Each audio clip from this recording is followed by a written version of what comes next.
आप शुरू करो।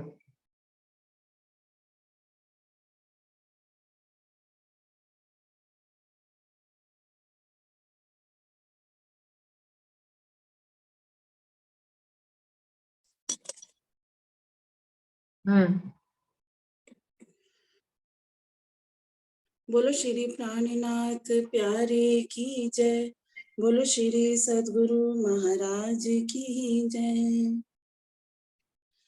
अखंड स्वरूपनी अस्थिर आकारे शोभा निरखूं गणवे करिने स्नेह। जोई जोई वचन आणो कई ऊंचा प्रणावे माणी माहे तेह शोभा सिंगार श्यामा जीनु निरखो जी। शोभा सिंगार श्यामा जीनु निरखो जी। अखंड स्वरूपनी अस्थिर आकारे शोभा कहूँ घनवे करिने स्नेह। जोई जोई वचन आणु कई ऊंचा प्रणावे वाणी माहे तेह शोभा सिंगार श्यामा जीनु निरखो जी निरखो जी। ए शोभा ना आवे वाणी माहे पण साथ माटे कहवाणी। ए शोभा ना आवे वाणी माहे पण साथ माटे कहवाणी। ए लीला साथ ना हृदय मार माडवा तो मैं शब्द मां आनी। शोभा सिंगार श्यामा जीनु निरखो जी। शोभा सिंगार श्यामा जीनु निरखो जी। चरण अंगूठा अति भला पासे कोमल अंगुलियों सार। चरण अंगूठा अति भला पासे कोमल अंगुलियों सार। रंग तो अति रलियामणो दिसे नख हीरा तना झलकार। रंग तो अति रलियामणो दिसे नख हीरा तना झलकार। शोभा सिंगार श्यामा जीनु निरखो जी निरखो जी। चीन चरणिये जोइए माहे वेल मोती झलकंत। चीन चरणिये जोइए माहे वेल मोती झलकंत। राती नीली चुन्नी कुंदन मां भली पेरे माहे बलंत। शोभा सिंगार श्यामा जीनु निरखो जी निरखो जी। माहे मोती कोरे कसबी त्रिजी नीली चुन्नी सार। माहे मोती कोरे कसबी त्रिजी नीली चुन्नी विदनी वेन जो शोभे छेड़े करे झनकार। अनेक विदनी वेल जो शोभे छेड़े करे झलकार। शोभा सिंगार श्यामा जीनो निरखो जी, निरखो जी। सुंदर शोभा श्यामा जी केरी निरखी निरखीने निरखो जी। सुंदर शोभा श्यामा जी केरी निरखी निरखीने निरखो जी।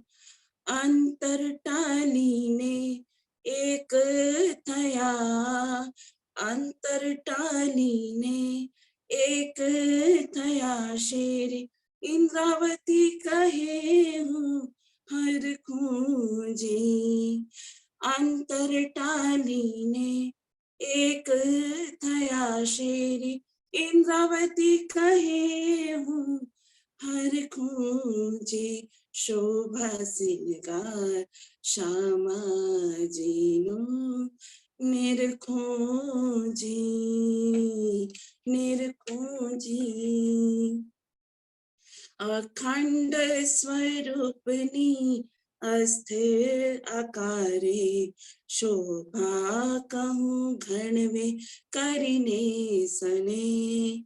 जोई जोई वचन आणु कई ऊंचा पण ना आवे वाणी माहे ते शोभा सिंगार श्यामा जीनो निरखो जी, निरखो जी। बोलो श्री प्राणनाथ प्यारे की जय। बोलो श्री सतगुरु महाराज की जय। समस्त सुंदर साथ की जय। प्रणाम जी, धन्यवाद क्षमा। सभी सुंदर साथ जी को प्रेम प्रणाम जी। शुरू करते हैं सुंदर साथ जी। प्रथम लागू दोई चरण को धनी न छुड़ाइयो खीन। लाख तले लालेड़िया मेरे जीव के ही जीवन। इन पाओ तले पड़ी रहूं धनी नजर खोलो बातून। पलना वालों निरखो नेत्रे मेरे जीव के ही जीवन, मेरे जीव के ही जीवन। श्री बंदो सतगुरु चरण को करो सो प्रेम प्रणाम।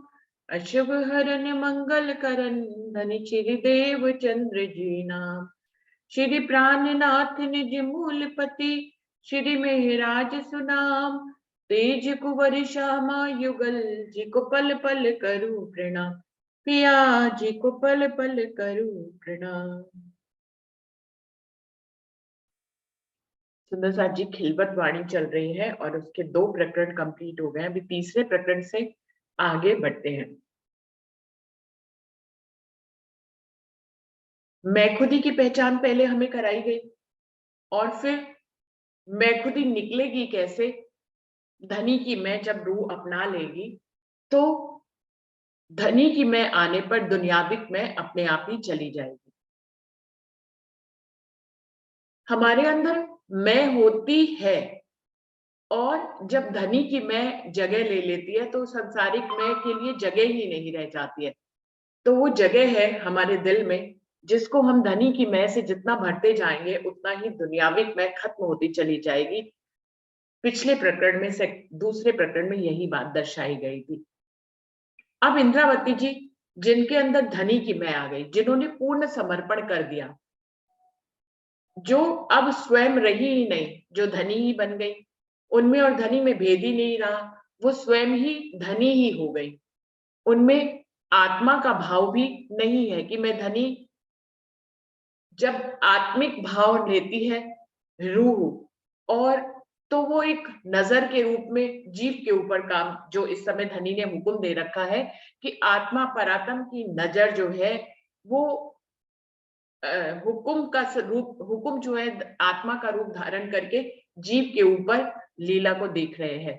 तो उसमें मैं आना स्वाभाविक है, दुनियाविक मैं आती ही है, जिसकी लीला को देखते हैं उसी की मैं आ जाती है। जब आत्मा धनी में जितना ज्यादा समर्पण करती चली जाती है तो उनकी मैं आती चली जाती है। तो इस प्रकार से धनी की मैं से ही दुनियाविक मैं को खत्म किया जाता है। अब लेकिन जो अगला प्रकरण है तीसरा, उसमें इंद्रावती जी के अंदर पूर्णता समर्पण के बाद धनी की मैं आ चुकी है। अब धनी की मैं आ चुकी है तो इंद्रावती जी कैसे धनी से अर्जी कर रही है। जो जानो त्यों रखो, धनी तुम्हारी मैं, एक कहने को भी ना कछु, कहा कहूं तुमसे। यदि मैं किसी की हो जाऊं तो मैं बार बार अगर ये कहूं कि मैं तो तुम्हारी हूं, मैं तो तुम्हारी हूं, मैं तो तुम्हारी हूं, तो इसमें भी एक अलगाव का एहसास होता है। जब मैं तुम ही हो गई तो ये कहना भी क्या कि मैं तो तुम हो गई। मीरा यदि कृष्ण के स्वरूप में घुल गई, मिल गई, एक रूप हो गई, तो उनको कहना ही क्या कि मैं मीरा हूं और मैं तुम्हारी हूं। ये इसमें एक द्वैत शामिल होगा। केसर यदि दूध में मिल गया तो दूध का रंग बदल जाता है, दूध और केसर एक हो जाते हैं, दूध का रंग केसर में मिल जाता है, केसर दूध में मिल जाता है। अब आप केसर जब मिल जाता है तो दूध और केसर को अलग नहीं कर सकते, दोनों एक रूप हो गए। अब हम अपनी भाषा में ये कहते रहते हैं कि केसर दूध में मिल गया या दूध केसर में मिल गया, क्योंकि हमारी बुद्धि जो है वो द्वैत की है, वो बराबर जो है द्वैत की बातें सोचती रहती है, और द्वैत की ही बातें सोचती है तो मुख से भी द्वैत की बातें ही निकलती रहती है। इसलिए दूध और केसर भले चाहे एक हो गए, लेकिन हम यही कहते रहते हैं कि केसर दूध में मिल गया या दूध केसर में मिल गया, तो द्वैत बना ही रहता है। हम अगर केसर वाला दूध कहें तो ज्यादा बेहतर है, उसमें एक रूपता है, उसमें वायदत है। ऐसे ही इंद्रावती जी कह रही है यहाँ पर, जो जानो तो रखो धनी तुम्हारी मैं, धनी मैं तो अब आपकी हो गई हूँ, मैं तो आप ही हो गई हूँ, आपकी नहीं हो गई हूँ, मैं तो आप ही हो गई हूँ। मुझ में और आप में अलग नहीं है। हम दो दिल जो वैसे हमेशा से ही एक दिल थे, वायदत में थे, फिर खेल देखने आई तो दो दिल हो गए, दो दिल होके फिर आपकी ताटम वाणी से, प्रेम और समर्पण से और विरह से फिर एक हो गए। अब जब एक हो गए तो मैं तो तुम्हारी हूं, ये कहने में भी मुझे अटपटा सा रखा है, लगता है। धनी तुम्हारी मैं आपकी आत्मा हूं, मैं आपका स्वरूप हूं, मैं आप ही हो गई हूं। अब तुम चाहे जैसे मर्जी रखो, जब मैं तुम ही हूं तो तुम जैसे मर्जी करो, मैं तो उसी में ही राजी हूं। ये भी कहना अजीब लगता है कि मैं इसी में ही राजी हूं। इन सभी भावों में द्वैत बना रहता है। तो ये बहुत गहरी चौपाई कह रही है कि जो जानो तो रखो, अब जैसे तुम्हारी मर्जी है धनी, तुम वैसे रखो। धनी तुम्हारी मैं तो तुम्हारी ही हूँ, मैं तो तुम ही हो गई हूँ, एक कहने को भी ना कछू, का कहूँ तुमसे। ये अगर कितना भी इस बात को दोहराती हूँ, कहती हूँ, तो कहने में बनता नहीं है। यहाँ पर द्वैत के अलावा कोई शब्द नहीं मिलते, इसलिए मैं कह भी पढ़ती हूँ लेकिन कहने को कुछ है नहीं। अगर मैं कहती हूँ कि मैं तुम्हारी हूँ तो इसमें भी एक मैं और एक तुम्हारी हो गया, लेकिन मैं तो तुम ही हो गई हूँ, तो अलगाव का कोई भाव ही नहीं है। अब जब अलगाव का भाव ही नहीं है तो मैं क्या कहूंगी कि मुझे ऐसे रखो वैसे रखो, जैसे तुम्हारी मर्जी है, जैसे तुम चाहो खेल दिखाओ, जैसे चाहो तुम खेल चलाओ, जैसे तुम चाहो उठाओ बिठाओ, मैं तो तुम ही हूं, जैसे तुम कहोगे। मेरी आत्म तो अब तुम्हारे दिल से जुड़ गई है, अब तुम जैसे कराओगे वैसे करती चली जाऊंगी। ये कहने को भी ना कछू, कहा कहूं तुमसे, ये कहने में भी नहीं आ रहा है, अब तुमसे क्या ही कहूं। और जितना बार बार कहूंगी उतना ही द्वैत का भाव गहरा होता चला जाएगा, इसलिए कहने को भी कुछ भी नहीं है। वायदत में कहने को कुछ नहीं है। कछु कछु दिल में उपजत सो भी तुम ही उपजावत, दिल बाहिर भीतर अंतर सब तुम ही हक जानत। हे धनी, मेरे दिल में अगर कुछ भी उत्पन्न होता है तो वो उत्पन्न कराने वाले तुम हो।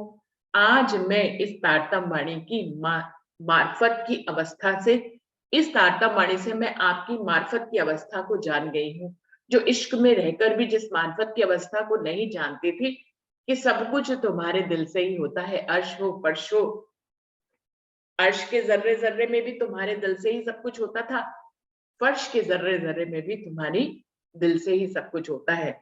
इसके अलावा तो कोई निर्णय है ही नहीं। हर बात का निर्णय आकर यही खत्म होता है कि तुम्हारे दिल से ही सब कुछ होता है। अब चाहे मैं हूं या ना हूं, तुम्हारे दिल से ही कनेक्टेड हूं।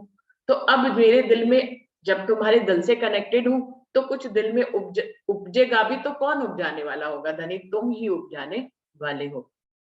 कछु कछु दिल में उपजत, मेरे दिल में अगर कुछ आता भी है थोड़ा थोड़ा, तो भी तुम ही उपजावत, वो उत्पन्न करने वाले भी तुम हो, क्योंकि मेरा दिल और तुम्हारा दिल तो एक ही वायदत का है। हम जुदा होकर भी कभी जुदा हुआ नहीं थे, और जो जुदाई भ्रमित सी थी, आई भी थी, वो फिर एक हो गई आत्मवाणी से। मैं फिर से तुमसे जुड़ गई, धनी तुम्हारी मैं हो गई, तुम्हारी मैं मेरे अंदर आ गई, मैं तुम हो गई, तुम मैं हो गए। तो फिर मेरे दिल में अगर कुछ आएगा भी तो कौन उसको उपजाएगा? तुम ही उपजाने वाले हो। दिल बाहिर भीतर अंतर सब तुम ही जानत, धनी तुमसे क्या छुपा है? जब मेरा दिल ही तुमसे कनेक्टेड है, तो मेरे दिल में कोई बात आएगी अगर शब्दों के रूप में, तो भी तुमने उपजाई होगी। मेरे दिल के भीतर छुपी होगी तो भी तुम्ही ने उपजाई होगी। मेरी आत्मा के भीतर कुछ छुपी होगी तो भी तुम्ही ने उपजाई होगी। मेरी परात्म के अंदर जो कुछ भी होगा वो भी तुम्ही ने उपजाया होगा। तो धनी, मैं क्या ही कहूँ कि दिल बाहिर भीतर अंतर, मेरे दिल के अंदर, मेरी आत्म के अंदर, मेरे शब्दों के अंदर, मेरे वजूद के अंदर, मेरे बाहिर भीतर अंदर, मेरे गुण इंद्रियों, मेरे जीव के अंतःकरण में, मेरी आत्म के अंतःकरण में, हर तरफ से यदि ले लो तो तुम ही सब कुछ जानते हो। मेरा वजूद यदि तुम ही हो गए हो, यदि मैं तुम ही हो गई हूँ, तुम्हारी मैं मेरे अंदर आ गई है, अब अलगाव रहा ही नहीं, तो मैं अलग से कैसे कुछ सोच बैठ उठ खा पी सकती हूँ धनी? जो मेरे अंदर बाहर सब तरफ आत्म परात्म, सब तरफ सब तुम ही हक जानत। तुम तो जरा जरा जानते हो, क्योंकि तुम ही तो करने कराने वाले हो, तुम ही तो उपजाने वाले हो, तो सब कुछ तुम जानते हो धनी। जोलो रखी तुम होश में, तब लग उपजत ए मैं मांगे तुम्हारी तुम पे, तुम मंगावत जे। जो लो रखी तुम होश में तब लग उपजत थे। होश में रखने से क्या तात्पर्य? सुंदर साथ जी, जब हम इस खेल में आए, हुक्म हमारी आत्म ने जीव के ऊपर नजर डाली। जीव तो मायाविक था, माया में लगा हुआ था। जीव माया में लगा था तो उसके ऊपर माया की फरामोशी थी। फिर धनी ने अपनी रूहों को चुनकर उनको तारतम वाणी पहुंचाई उन तक। हम तारतम वाणी से जुड़ गए, उसका मंथन करने लग गए, उसको आत्मसात करने लग गए, तो ये क्या हो गए? हम परामोशी से होश में आ गए। जबकि मूल परातम में परामोशी अभी भी नहीं हटी है। मूल परातम में परामोशी तो एक साथ सबकी ही हटेगी जब धनी 7वें दिन की लीला करेंगे और हुक्म पारित करेंगे परम धाम वापस चलने का, तब हमारी परातम की परामोशी हटेगी। लेकिन इस खेल में जीव के ऊपर जिसकी लीला हम देख रहे हैं, जो माया की फरामोशी चढ़ी हुई है, उस परामोशी को धनी तारतम वाणी से उतार रहे हैं। इसी को ही होश में आना कहा गया है। वरना कौन सी फरामोशी? परम परातम पे जो फरामोशी है उस पे तो होश में अभी आए नहीं है। तो जीव के ऊपर जो फरामोशी है उससे हम होश में जरूर आ रहे हैं। तो इसी कोई होश की अवस्था, होश किससे होएगा? तारतम वाणी से होगा, धनी के ज्ञान से होगा, उनके स्वरूप की पहचान से होगा, उनको आत्मसात करने से होगा। जितना धनी को आत्मसात करते चले जाएंगे, जितना धनी को की लीला और उनके स्वरूप को अपने दिल में बसाते जाएंगे सुंदर साथ जी, उतना ही हम होश में आते चले जाएंगे। आत्म फरामोशी से जागे के प्रकरण में भी यही है कि जितना जितना हम धनी के स्वरूप को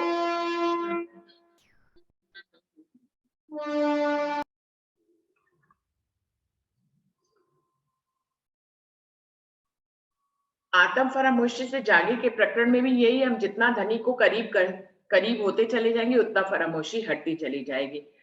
तो जो लो रखी तुम होश में कह रहे हैं, अब तुमने क्या किया है, हमारी फरामोशी को, जीव की फरामोशी को हटाकर आपने उसे होश में कर दिया है। अब जीव यदि होश में आएगा तो आत्म भी थोड़ी सी होश में आएगी। जितना जीव होश में आएगा उतनी आत्म होश में आएगी, जितनी आत्म होश में आएगी उतनी ही परात्म स्वरूप जो है हमारा होश में आएगा। तो सुंदर साथ जी परात्म को डायरेक्ट रूप में तो होश में लाएंगे धनी 7वें दिन की लीला में, लेकिन इनडायरेक्ट रूप से आत्म और परात्म को भी होश में ला रहे हैं धनी तारतम वाणी के माध्यम से। तो जो लो रखी तुम होश में, जब तक आप मुझे अपने होश में यानी कि तारतम वाणी से जोड़े रखते हैं, मेरे अंदर इसकी जागनी बनी रहती है और इसी को ही होश में मैं रहती हूँ। तब लग उपजते, जब तक ध्यान के माध्यम से मैं जागी रहती हूँ तो मेरे दिल में तब तक ये बात उपजती रहती है। कौन सी बात उपजती रहती है? ए मैं मांगे तुम्हारी तुम पे तुम मंगा बचे। अब मैं तारतम वाणी से आपकी पहचान करके आपसे कुछ भी मांगती हूँ तो धनी तुम ही तो मंगवाने वाले हो, मैं थोड़ी ना मांग रही हूँ। मैं तो, मुझे तो आपके स्वरूप की पहचान ही नहीं थी, ये तो धनी आपने ही मुझे अपने स्वरूप की पहचान दी। अब जब आपने अपने स्वरूप की पहचान देकर मुझे होश में ला दिया तो मैं होश में आकर किसकी मांग करूंगी? अब मैं माया की मांग नहीं कर रही हूँ, मैं आपकी मांग कर रही हूँ। तो ये भी तो मंगवाने वाले तुम ही हो, तुम ही ने जागृत किया, तुम ही मंगवा रहे हो। मैं तो फरामोश थी, तो मैं कुछ कैसे मांगती? हम क्या वो चीज मांगते हैं जिसकी हमें पहचान ही ना हो? हमारी नजरों में जो चीजें होती है हम सिर्फ वही मांगते हैं। अगर सुंदर साथ जी हम अपनी मांगों की तरफ ध्यान दें तो जितना हमारा सोच का दायरा होता है हम सिर्फ उतनी ही चीजें मांगते हैं। हम वो चीज को मांगते ही नहीं जो हमारी सोच के दायरे से अलग हो, क्योंकि हमारी सोच ही जहां तक नहीं पहुंच रही उस चीज को हम मांगेंगे कैसे? इसीलिए यहाँ पर भी वही बात कह रहे हैं। आप अगर हम अपनी मांगों पे ध्यान दें, जो मैं पहले कह रही थी, तो हमारे परिवार के लिए हमारी मांग होती है, हमारे बच्चे, हमारे पति के लिए मांग होती है, हमारे घर के लिए मांग होती है, हमारी यहाँ की बुजुर्गी के लिए मांग होती है, हमारी यहाँ पे जो हमारी समाज सेवा चल रही होती है उसके लिए हमारी मांग होती है। हमारी मांग जो है हमारे पारिवारिक और सामाजिक दायरों से जुड़ी हुई होती है, या पैसे की होती है, बीमारी की होती है, कोई बीमार हो जाए तो धनी अच्छा कर दो, पैसा कम है तो पैसा दे दो, या सुख सुविधाओं के लिए होती है। सुंदर साथ जी इन्हीं सब से जुड़ी हुई हमारी मांगे होती है। अगर हम गहराई से देखें तो इनसे अलावा कोई हमारी मांग नहीं होती, क्योंकि हमारी सोच इसी में ही घूम रही है, इससे आगे की सोच होती ही नहीं। इससे कि आगे की सोच में यदि कोई गया तो धर्म शास्त्रों में मुक्ति जो पहले के लोगों ने, पहले के संत पुरुषों ने किया, वहां पे मुक्ति का वर्णन है, तो उन्होंने इन सब मांगों से आगे उठकर कोई मांग करी, परमात्मा से तो मुक्ति की मांग कर ली। लेकिन अब उनको मुक्ति भी कौन सी मालूम है? वैकुंठ तक की 4 मुक्तियां मालूम है, तो वो उसी की मांग करते हैं। उनको मालूम ही नहीं कोई योग माया का ब्रह्मांड है, उससे आगे भी वैकुंठ के आगे भी कोई मुक्ति है। तो जिसके बारे में पता नहीं, सोच का दायरा नहीं गया, ज्ञान वहां तक का नहीं है, तो उसकी मांग नहीं करेंगे। अब अगर योग माया के ब्रह्मांड की मुक्तियों का वर्णन यहाँ पे होने लग जाए तो फिर इंसान वहां तक की मुक्ति की मांग करेगा। तो कहने का तात्पर्य ये है कि हमारी सोच जहां तक होती है हम वहीं तक की मांग करते हैं। इंद्रावती जी यहाँ पे कह रही है, ये जो बार बार कह रही है कि आपने मुझे जब होश में लाया तो धनी मेरे अंदर ये उपजाया आपने, और फिर मैं तुम्हारी मांग करने लगी, ये भी मंगवाने वाले तुम हो। क्योंकि इससे पहले जब तक मैं होश में नहीं थी, मैं माया की फरामोशी में थी, तो मेरे अंदर तुम्हारी पहचान ही नहीं थी। जब तुम्हारी पहचान ही नहीं थी तो मैं तुम्हें तुमसे कैसे मांग सकती थी? मुझे जब तुम्हारी पहचान ही नहीं होगी, तो मैं जानती ही नहीं कौन अक्षरातीत, कौन मेरा धनी, तो मैं उसकी मांग ही कैसे करूंगी?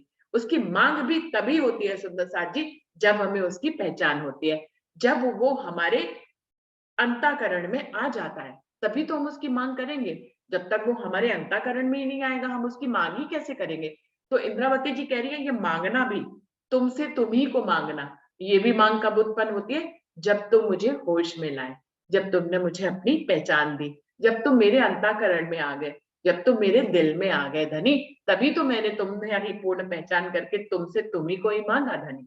लेकिन ये करने कराने वाले भी कौन हो धनी?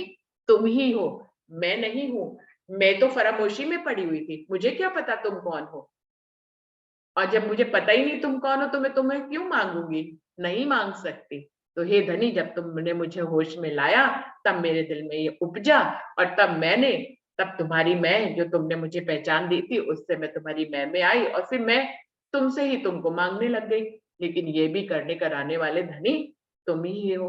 ये सब कुछ इंद्रावती की जितनी भी लीला है वो धनी ने क्यों ऐसी कराई? क्योंकि वो हमें भी उस मंजिल तक पहुंचाना चाहते हैं। पिछले कारण ये बानी कही। सारी बात तो ये है, इंद्रावती जी के साथ जो घटित हुआ सो घटित हुआ, लेकिन ये हमारे लिए वाणी कही गई। इंद्रावती जी के वजूद में जो कुछ भी धनी महीन से महीन, छोटी से छोटी बात भी घटित करा रहे हैं, वो हमें कोई विशेष संदेशा देने के लिए घटित करा रहे हैं सुंदर साथ जी। तो इंद्रावती जी की लीला से सारी लीला हमें अपनी समझनी है। वाणी की इन चौपाइयों से इंद्रावती जी की लीला का बयान हो रहा है, लेकिन इससे कनेक्टेड किसको होना है? हमें होना है सुंदर साथ जी। अगर हम अपनी लीलाओं को देखें तो सच में ही जब तक हमें परमात्मा की और राज्य की पहचान ही नहीं थी, हम काहे राज्य से राज्य को मांगते थे? हम काहे मांगते थे कि 25 पक्षों में घुमा दो राज्य? हम काहे मांगते थे कि धनी अपने स्वरूप पर श्रृंगार में लगा दो? हम काहे मांगते थे धनी तुम अपनी लज्जत में हमें देने लग जाओ, धनी हमारी चितवन लगवाने लग जाओ, धनी मेरे दिल को अर्श कर लो, धनी मुझे वाणी के अर्थ आ जाएं, धनी मैं भजन गाने लग जाऊं, धनी मैं तुम्हारे प्रेम में मगन हो जाऊं, मैं तुम्हारा ही बखान करने लग जाऊं। ये मांगे कहाँ थी? नहीं थी। तब हमारी मांगे वही थी, कपड़ों को लेकर, लत्तों को लेकर, परिवार को लेकर, समाज को लेकर, इस तरह की मांगे थी। अब ये जो धनी की तरफ की मांगे होने लग गई, ये कब होने लगी? जब हमने वाणी पढ़ना शुरू किया, मंथन करना शुरू किया। तो हमें मंथन, अब मंथन की ही लालसा है मान लीजिए, कि हर विषय पे बात करे, उस पे बोले, उस पे सुने, तो ये भी एक चाहना है। ये चाहना भी कहाँ है? सुंदर चाहना है। सुंदर चाहना है। राज्य की तरफ की जितनी चाहनाएं है वो सुंदर है, क्योंकि अक्षरातीत सुंदर है। अब जब अक्षरातीत सुंदर है तो उसकी हम कोई भी चाहना करेंगे वो सुंदर ही होगी, क्योंकि उससे कनेक्टेड है। जब उससे कनेक्टेड है तो अक्षरातीत सुंदर है, तो उससे कनेक्टेड सारी लीलाएं भी सुंदर है। अब जब सुंदर है, दिल लुभावने वाली है, प्रेममयी है, लज्जतमयी है, तो कोई भी चाहना कर लो धनी की तरफ की, लज्जतमयी होगी, प्रेममयी होगी, सुंदर होगी। तो चाहनाएं सुंदर होती हैं। और फरामोशी में रहकर जब धनी की पहचान नहीं होती तो सारी चाहनाएं जो है वो कुरूप होती हैं, क्योंकि इस माया को लेकर ही होती हैं। तो कह रही है, जो लो रखी तुम होश में तब लग उपजते, तुमने ही मुझे होश में लाया और मुझे अब होश में रखा हुआ है। अब जब होश में रखा है, सॉरी सॉरी साजिद, तबला उपजत तो दिल में उपजता रहता है। क्या उपजता रहता है? ए मैं मांगे तुम्हारी तुम पे, ये जो मैं हूँ तुम्हारी अंगना हूँ, तुमने जो मुझे मैं बना दिया है, ये तुम्हारा तुमसे ही मांग रही है, ये तुम्हारी अंगना तुमसे ही मांग रही है। तुम मंगावत जे, लेकिन मैं कैसे मांगू? तुमने ही तो मंगवाया, तुमने ही तो पहचान दी, तो तुमने ही मंगवा लिया। अब तुमने मंगवा लिया तो मैं मांग रही हूँ धनी। मैं मांगत डरत हूँ, सो भी डरावत हो तुम। मैं मांगे तुम्हारी तुम पे, ना तो क्यों डरे अंगना खसम। तीसरी चौपाई में कह दिया कि मंगवाने वाले भी आप हो धनी, मैं जो मांग रही हूँ ये मंगवाने वाले भी आप हो, आप हो। लेकिन अगले ही पल क्या कहती है? मैं मांगत डरत हूँ, सो भी डरावत हो तुम। लेकिन मैं मांगते हुए डरती भी हूँ धनी, और ये जो मेरे अंदर डर पैदा करने वाले हैं वो भी तुम है, आप ही हो धनी। अब कितनी बात कहाँ तक की कह रही है कि पहले तो कह रही है कि मंगवाते भी तुम हो, मैं अपने आप तो मांगती नहीं हूँ, तुम्हारा हुक्म मेरे अंदर एक प्रेरणा पैदा करता है, उस प्रेरणा से वशीभूत होकर मैं आपसे आपको ही मांग लेती हूँ, मैं आपसे मांगती हूँ। अब जब मैं आपसे मांगती हूँ तो तुम मेरे अंदर डर पैदा करते हो, तो मैं डर भी जाती हूँ धनी। मैं तो कठपुतली हूँ, तुम डर पैदा करोगे तो मैं डर भी जाऊंगी। मैं मांगत डरत हूँ, लेकिन मैं मांगते हुए डरती हूँ, सो भी डरावत हो तुम, लेकिन डराने वाले भी तुम ही हो ना। मैं तो क्यों डरूंगी आपसे, लेकिन मुझे आप ही डराते हो। क्यों डराते हो? मैं मांगी तुम्हारी तुम पे, ना तो क्यों डरे अंगना खसम। मैं मांगे तुम्हारी तुम पे, ये जो आपने मेरे अंदर अपनी मैं डाली है ना धनी, जिससे मेरी संसारिक मैं तो खत्म हो गई है। अब आप जब आपकी मैं आ गई है तो वो आपसे आपको ही मांग रही है। अब जब मैं आपकी मैं आपसे मांग रही तो डरने का सवाल ही नहीं उठता, मुझे डरना ही नहीं चाहिए। ना तो क्यों डरे अंगना कसम। हे धनी, जब मैं आप ही हो गई और आपकी आप ही होकर आपसे आपको ही मांग रही हूँ, तो इसमें मैं क्यों डरूं? मैं आप ही हूँ, आप मैं ही हूँ, मैं और आप एक ही हैं, दिल कनेक्टेड है, मुझे मालूम है मेरे दिल में आपके उपजाए बिना कुछ आता नहीं है, तो मुझे डरने डराने की क्या पड़ी है? मैं क्यों डरूं? मैं तो आपकी अंगना हूं, मैं आपसे क्यों डरूं? लेकिन तुम डराते हो मुझे धनी। मेरे अंदर जो डर पैदा होता है ना धनी, तुम ही डराने वाले हो। अगली चौपाई में उसका जवाब भी दे रही कि मुझे डरना नहीं चाहिए। क्यों डरूं? मेरे अंदर तो आपकी मैं है, और आपकी मैं ही आपसे कुछ मांग रही है, और वो मंगवाने वाले भी आप हो। अब जब आप ही मंगवा रहे हो, तो मैं आपकी आत्मा आपसे क्यों डरूं मांगते हुए? जब मेरा मुझ में कुछ है ही नहीं, आपके ही हुक्म से सब कुछ हो रहा है, तो आप ही मंगवा रहे हो और चाहना उत्पन्न कर रहे हो, और मैं मांग रही हूँ। और जब मैं मांग रही हूँ तो मैं आपकी अंगना हूं, मैं आपसे क्यों डरूं? लेकिन ये जो मेरे अंदर डर पैदा होता है ना धनी, ये भी आप ही डराते हो मुझे। आपने ही मुझे डराया हुआ है। अब क्या कह रही है? अब धनी क्यों डरा रहे हैं अपनी अंगना को? इसमें भी एक राज है। क्या कह रहे हैं, आगे बताएंगे इसको। हजरत इसे मांग्या हक अपनायत कर, तिन पर एक गुना लिखा, ए देख लगत मोहे डर। इंद्रावती जी को क्यों डर लग रहा है? क्यों डर लग रहा है? वो कह रही है कि हजरत इसे श्यामा महारानी जी ने भी आपसे मांगा था अपनापन जानकर। वो भी आपकी ही तो अंगना है, आपका ही आनंद का ही तो स्वरूप है धनी। तो हजरत ही से मांगे हक अपनायत कर, उन्होंने भी धनी से अपनापन करके, आपसे एक होकर, आपसे अपना दावा रखकर, अधिकार रखकर आपसे मांगा। तिन की जागनी उनसे कराई जाए, तिन पर एक गुनाह लिखा, तो उनके ऊपर आपने गुनाह लगा दिया। ये देख लगत मोहे डर, ये देखकर मुझे डर लगता है धनी। यदि श्यामा महारानी के ऊपर आप गुनाह लगा सकते हो, तो हमें तो गुनाह लगा ही दोगे ना धनी। श्यामा महारानी ने इतनी 40 वर्ष तक बंदगी करी, और बंदगी के साथ ही उन्होंने जागने का कार्य मांग लिया। अब आग उन्होंने जागने का कार्य आपसे अपने अपनायत करके, अपने दावे से, अपनी दावा रख के आपसे मांगा। लेकिन मंगवाने वाले तो तब भी आप ही थे ना धनी। आपने खुद ही मंगवाया, खुद ही उनके ऊपर गुनाह लगा दिया। अब इन लीलाओं को यही तो समझना है सुंदर सा जी। ये लीलाएं धनी ने जो की, कि धनी देवचंद जी को खुद ही मंगवाया, फिर खुद ही, पहले तो सबसे पहले अगर शुरुआत से देखे तो धनी बीतक से देखे तो धनी देवचंद जी से बंदगी कराई। जगह जगह 40 वर्ष तक उनकी परीक्षा लेते रहे, उनको बंदगी कराते रहे। अनेक अनेक धर्म ग्रंथों, धर्मशास्त्र, धर्मों में वो गए, वहां के मंत्र लिए, सर मुंडवाया, कान फटवाया, क्या क्या नहीं किया धनी देवचंद जी ने। इतनी सारी कसने उनसे करवाई धनी देवचंद जी से। अपनी आनंद अंग श्यामा महारानी से धनी ने जीवन में, जब वो इसको उनको इस खेल में लाए, तो सबसे प्रथमेव उन्होंने अपने आनंद अंग को इतनी कसनी कराई, इतनी कसनी करा के फिर उनके अंदर मैं भर दी। अब जब मैं भर दी, तो उस मैं ने अपने दावे से, अपने अपनेपन से धनी से जागनी कार्य मांग लिया। अब जब जागनी कार्य मांग लिया, तो ये किसने मंगवाया? धनी ने ही मंगवाया। अब धनी ने मंगवाया तो धनी ने, लेकिन दिखाने में क्या, देखने में क्या लगा कि धनी देवचंद जी ने मांगा। अब धनी देवचंद जी ने मांगा, तो उनके ऊपर उसको मांगने का गुनाह लग गया कि देखिए, इतनी सारी बंदगी करी, उसके बदले में जागनी मांग ली। तो ये एक मैं खुदी का दाग गुनाह के रूप में श्यामा महारानी के ऊपर लगा दिया। कौन थे लगाने वाले? धनी थे। खुद ही मंगवाया, खुद ही कसनी कराई, खुद ही मैं पैदा करी, तो उस मैंने मांग लिया, उस मैंने मांग लिया, तो गुनाह लगा दिया। अब ये सारी लीलाएं धनी ने ही की। एक पिक्चर बनाते समय इंद्रा अपनी आनंद श्यामा महारानी को गुनाह लगने का एक रोल दिया। अब ये क्यों रोल दिया, इसका भी तो रहस्य समझना पड़ेगा। हमें संदेश देने के लिए ये रोल दिया। डायरेक्टर जिन पात्रों को चुनता है, उन पात्र को, जिससे वो जो कुछ भी कराता है, वो किसके लिए? जो लोग पिक्चर देखने आते हैं, उनको कोई संदेश देने के लिए। हर मूवी में कोई ना कोई संदेश होता है। वो संदेश किसके लिए होता है? जो उस पात्र को कर रहे हैं, उनके लिए तो वो संदेश होता ही होता है। जो उन पात्रों को पढ़ रहे हैं, उन पात्रों को देख रहे हैं, उन पात्रों को आत्मसात कर रहे हैं, उनके लिए भी कोई संदेश होता है। तो हम कहते नहीं, ये पिक्चर बहुत अच्छा, मैसेज तो बहुत अच्छा था इस पिक्चर में। चाहे इंटरेस्टिंग नहीं थी, लेकिन मैसेज बहुत अच्छा था। हम जब कोई पिक्चर देखने जाते हैं, उसमें कोई मैसेज हो तो ऐसा बोलते हैं। बिल्कुल ऐसे ही ये खेल भी तो एक पिक्चर ही है, रंगमंच है, जिसमें सबको कोई ना कोई रोल दिया गया है।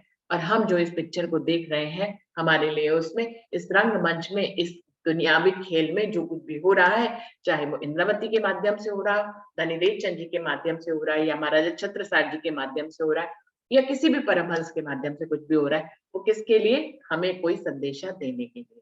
इसीलिए हमें अपने परमहंसों की जीवन यात्रा को देखकर कोई संदेश लेना चाहिए। इसीलिए उनके पीछे चलने के लिए कहते हैं, क्योंकि वो तो ज्ञानी होते हैं, उनमें तो धनी की मैं आ चुकी होती है। वो जो भी आचरण कर रहे हैं, उनसे धनी करवाने वाले हैं, उनसे धनी करवा रहे हैं, तो हमें कोई ना कोई संदेशा देने के लिए करवा रहे हैं। इसलिए हमें उस संदेशे को ग्रास्प करना चाहिए, उस संदेशे को समझना चाहिए। तो क्या कह रहे हैं? हजरत से मांगिया हक अपनायत कर, तिन पर ये गुनाह लिखा है, देख लगत मोहि डर। उनके ऊपर आपने गुनाह लगा दिया। आप गुनाह लगाने वाले कौन है? आप हो धनी।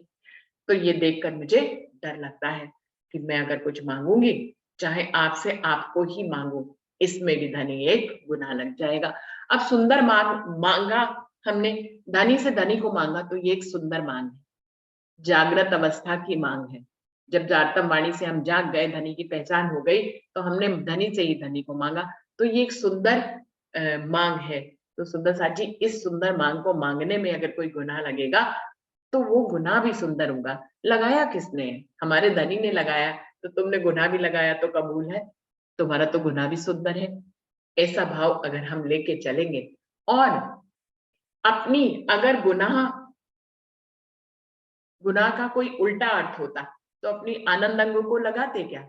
अपनी आनंद अंग श्यामा मनानी को लगाते क्या? या अपनी रूहें जो उनके आनंद की स्वरूपा है, उनको लगाते क्या? तो गुनाह का मतलब भी समझ में आएगा इस प्रकरण में आगे। ये गुनाह जो लगाया है, वो भी एक सुंदर गुनाह है। और क्यों लगाया है, क्यों क्यों ये हटेगा, और क्यों लगाया गया, इसका मतलब भी इस प्रकरण में आगे जाके पता लगेगा। लेकिन समय यहाँ पर समाप्त हो रहा है, तो सुंदर साथ जी यहीं पे चौपाई को दोहराते हैं।